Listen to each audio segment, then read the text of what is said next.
Welcome to the Working CEO podcast, where we share real advice for busy business leaders. No business school BS, no sugarcoating, just straight talk about how to get work done. With more than 25 years of executive leadership, today's guest has done it all, from sales to CEO at companies private and public, taking them from startup to scale. Stephen LaMarche is a visionary innovator with a proven history of building profitable, high-growth, high-performance organizations and leading many of them through M&A.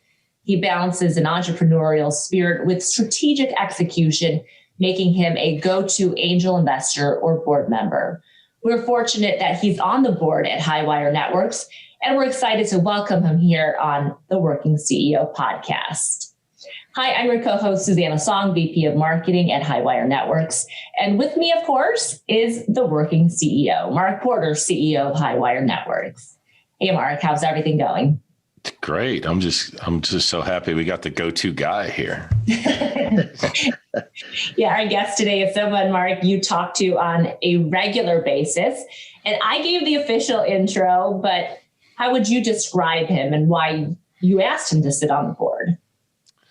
Well, because we're, talking in a official capacity on that, I'd say I picked Mr. LaMarche because he is a phenomenally smart guy, incredibly pragmatic and practical, and has a wealth of experience. I think from our first introduction to every interaction we've had thereafter, we have immediately clicked, and we come from sort of different parts of the country and different vantage points.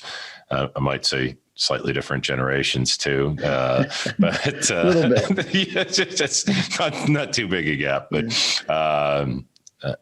Stephen's been just an amazing add to our team, and we're fortunate the board in general works together extremely well. And Stephen plays an active role day to day in the business, in a consultative role in mentoring the rest of our leadership team. So we're very fortunate to have that going on.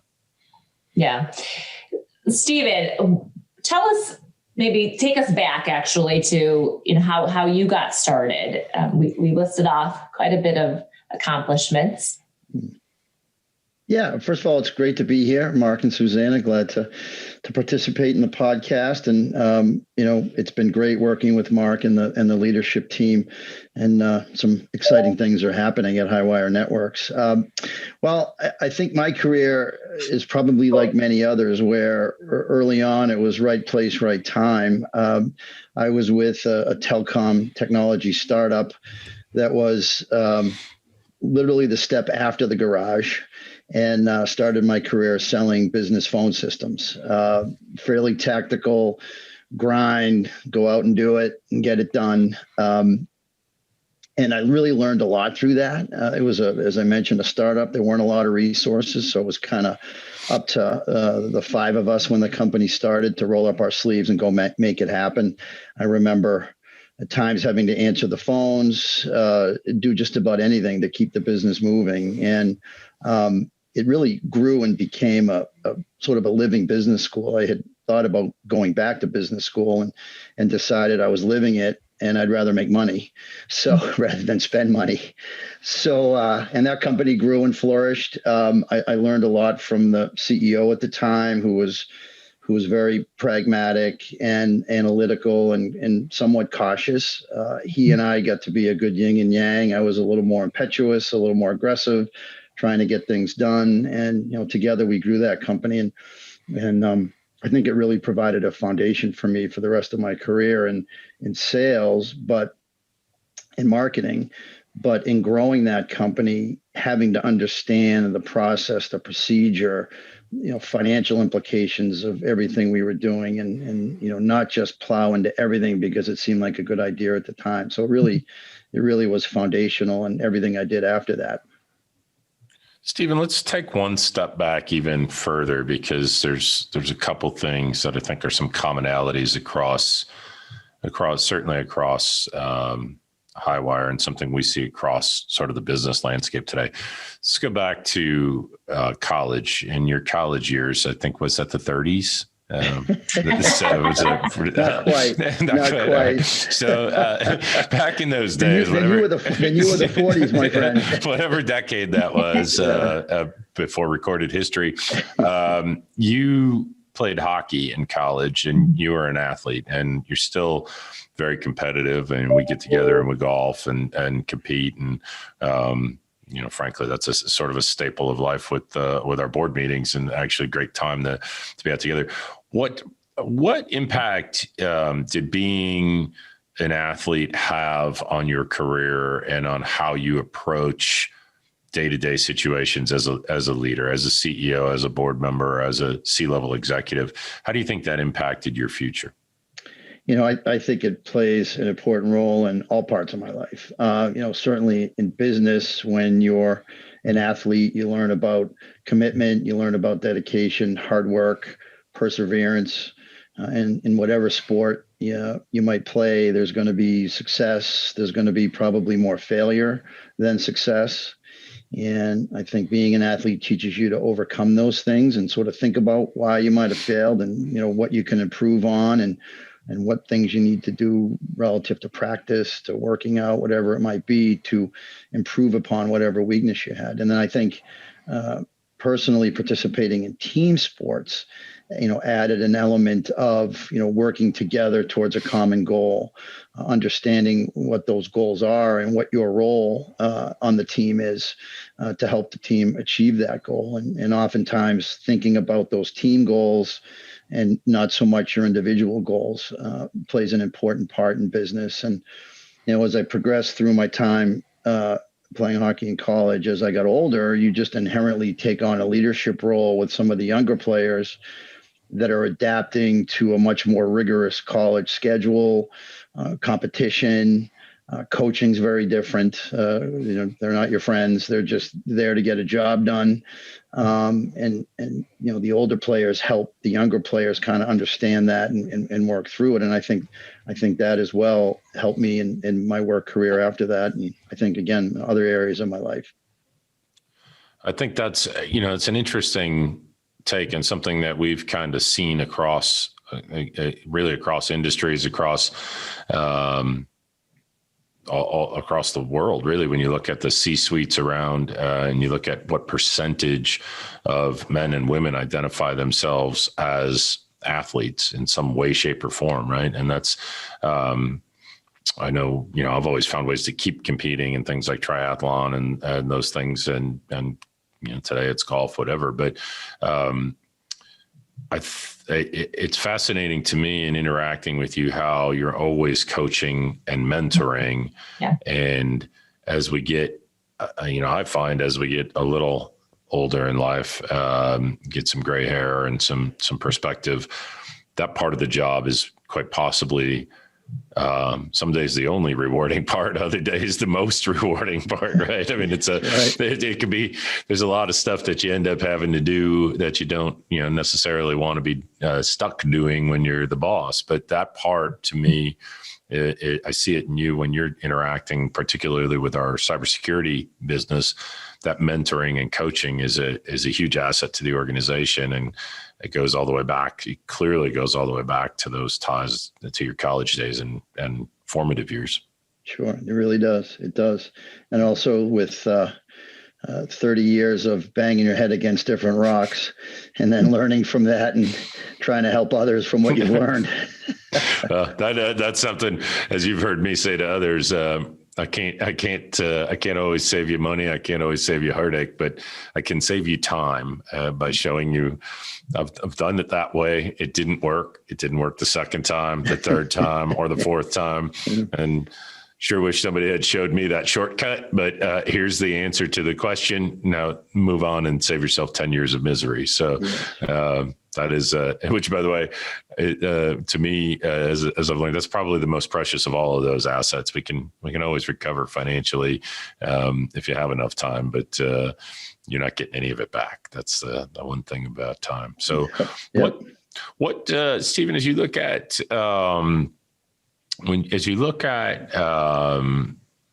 the sort of, diverse experiences you've had in your career, is there a particular phase or era that stood out to you, and why?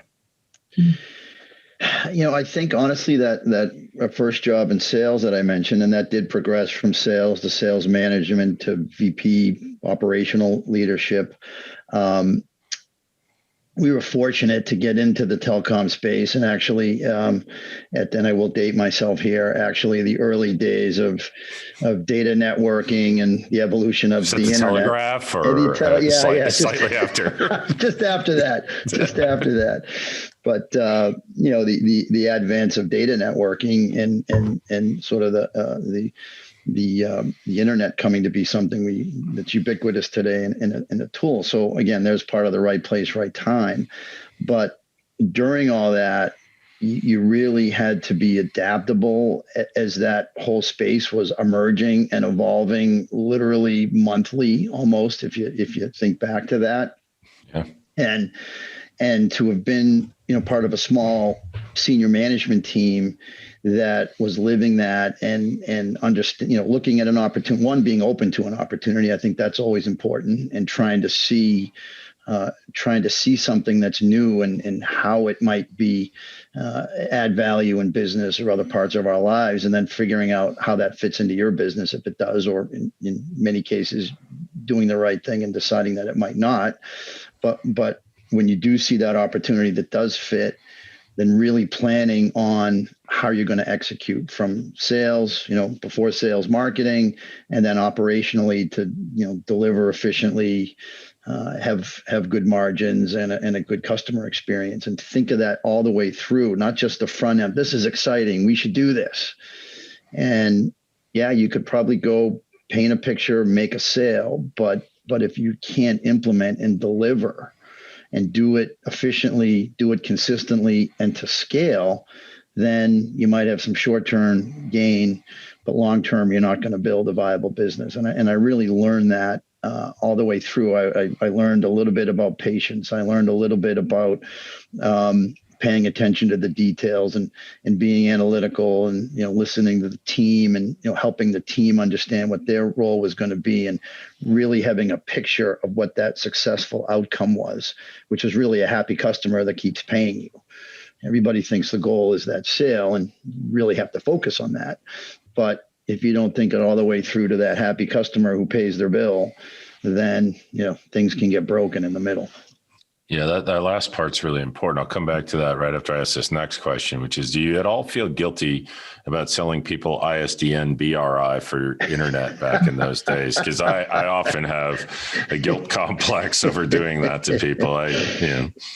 No, because it worked. We had operations at the time. We had expanded. 128K, baby. That's it. That was it. Yeah, you could bundle them together and get a T1 for $10,000 a month or something, whatever it was initially. But we got that BRI, and everybody in our office was ripping songs down off of Napster as fast as they could. They were they were doing it all at work because you couldn't get it at home. You're dating yourself there, Mr. Porter. You're dating yourself. Hey, both of you. I have no clue what you. She has no idea what that is. That was when 128K was fast, Susanna. Yes. So it was something. You could mux two lines together and get this really fast internet. So, you talked about the customer a little bit, and in the services business, especially in our business, where we're always delivering through a service provider, a channel partner, a reseller, and 600 or so of those sorts of great clients out there, measuring end user CSAT is really challenging, and as something that people have talked about over the years.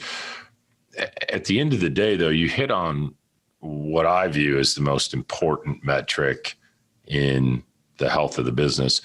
It's not making that sale. And a wise man, gentleman by the name of Jack Stasny, who honestly, one a long list of people who gave me good advice and helped me for no other reason than they were genuinely good people. Jack taught me that in our business, when you're in this channel business, that the selling is over when you get the master contract. and that the execution thereafter begets more sales, right? And when we look at our partnerships that span literally decades, we have some that are now over 2 decades old, since our very beginning. Companies like AT&T, which was once like 5 customers and is now one big one. The more talk about the old days, the more things change, the more they stay the same. I was there for that too. They were 1 customer, they were 5 customers, and now they're back to 1. But when we look at that philosophy, what has really adapted, what I've really adopted is looking at customer spend year to year, and there are trends that impact it. But the best way to measure customer sat is, are they spending money with you? And are they spending more money with you, or are they spending less? And then why, right? And at the end of the day, it's the only barometer that matters when you're talking strictly the health of the business, right? Is are you profitable? Does it cash flow? People forget about that whole cash flow thing there. The most profitable business in the world is worthless if you can't cash flow it. Figure out payroll every 2 weeks. Yeah, right. Everybody that has thinks about cash flow. Yeah, exactly. Yeah, and when you look at that barometer, that's really critical. And if people take away one lesson from this, that focus on the customer, to your point about, could you do this and make a sale maybe one time, whatever. Yeah, that's great. But when we look at, should we do this? To me, it always has to start with our customers. Making up a new venture of anything or selling a new product, if we don't have people that will buy it, I don't really want to be in that business. I don't want to go create a customer base. We've done that with our Overwatch brand to a large extent. We've built a brand new channel, but we already had existing channels that would embrace it. COVID kind of threw a wrench into the pace of play with some of that stuff. And now it's, greatly picked back up. But that's a lesson that I think people really need to understand is, if you have the customers and you understand that that's, the gold right there, you start with them and then work everything else around them, not vice versa. Exactly right. And that's where sort of the value proposition of what you're doing, whether it's a new service or a technology, starts with, what problem are we helping to solve? Right. In the case of Highwire Networks and Overwatch, everybody knows that, security in our professional and personal lives is a huge issue right now, globally. And, having technologies that can, help other service providers, in the case of Highwire Networks, reach their customers and deliver value to their customers is, inherently useful to them, because they know they have to deal with that market. It's not you're filling a hole that's there, but the hole wasn't created by you. You're just helping to fill it. And, I think to your point, you're saying, identifying a new hole or something new that's revolutionary is a lot more difficult than executing on something that's there and doing it well. Yeah, for sure. I mean, we see that's one of the problems in cybersecurity is there's a lot of people developing solutions for problems that don't exist or are very narrow, right? And I think that's something that we see constantly as we're approached. So the one question, Stephen, that we ask everybody, it's the only consistent question across all of the interviews we've done, and it's been such a wide variety of executives in all sorts of industries. But the one thing that I'm always fascinated about, and you hear me talk about one things a lot at our meetings, right? And everybody's got one thing for a little while to be focused on. But the one thing that I want to know from all of our guests is when you look back, in your case, a long, long way back. So when you look back over the years, what's one thing you would tell yourself that you either would do differently or just would just good advice that you wish you had somewhere along the way, or that somebody maybe did share with you? What's that kind of one thing that you look back on? Patience. Really one word, and a lot stems from that, patience. I learned from the person, his name was Frank Reese, was a real mentor for me in that startup early in my career, was patience. I think as somebody who's inherently aggressive, somebody who's in a lot of business leaders have these characteristics, virtually all of them. Somebody who's aggressive, competitive, industrious, doesn't want to go and punch in 9 to 5. Oftentimes, patience can be a challenge when you're sort of driving and you see an opportunity and you live and breathe trying to turn that opportunity into reality, that you need to have patience in all areas. You need to have patience with, first and foremost, people. When you grow a team and manage a team, it's easy to think that people are going to think the way you do. And that's not always the case. You're oftentimes leaders have some unique characteristics, and it's a mistake to think that people you add to the team are going to see it the way you do, or approach it the way you do, or approach it with the aggressiveness or eagerness that you do. So I think patience is key in trying to pay attention to details. Another thing that entrepreneurs and CEOs of growing companies often, want to let other people deal with the details, but the better CEOs are patient enough to pay attention to those details and help the organization implement and adhere to those details. And I think it's also sharing your enthusiasm and getting people excited, creating the vision, getting the organization aligned around delivering on that vision, and then being objective and measure and analytical in how the company's executing on that vision. And that takes patience. It takes patience. And, as I learned that, I remember being in a meeting with Frank Reese, and back to the telco days, a big part of our business was being agents for the bell companies and selling their services. And as you can imagine, with a big company, there was some administrative challenges with how they paid us and worked on our orders and a whole bunch of things that were very frustrating to me in a much more impatient time in my career. And I would approach meetings loaded for bear, ready to, tell them why they were wrong and how we had to do this and how we were going to sell more. And, he taught me, you have to think about what the objective here is. The objective is to sell more of their stuff, for them to pay us more to sell more of their stuff. And the fact that we're right and they're disorganized isn't going to get us to that objective. So, be patient. Let's guide the discussion. Let's help explore these challenges and how to solve them. Because if you're impatient in these meetings with them, it's going to get us further away from what our goals are. So, just remember that. And it's always stuck with me. What are we trying to accomplish? And then patiently lead, whether it's an individual meeting or leading an organization, patiently lead it towards what the objectives are that you help set as a leader and help the team buy into.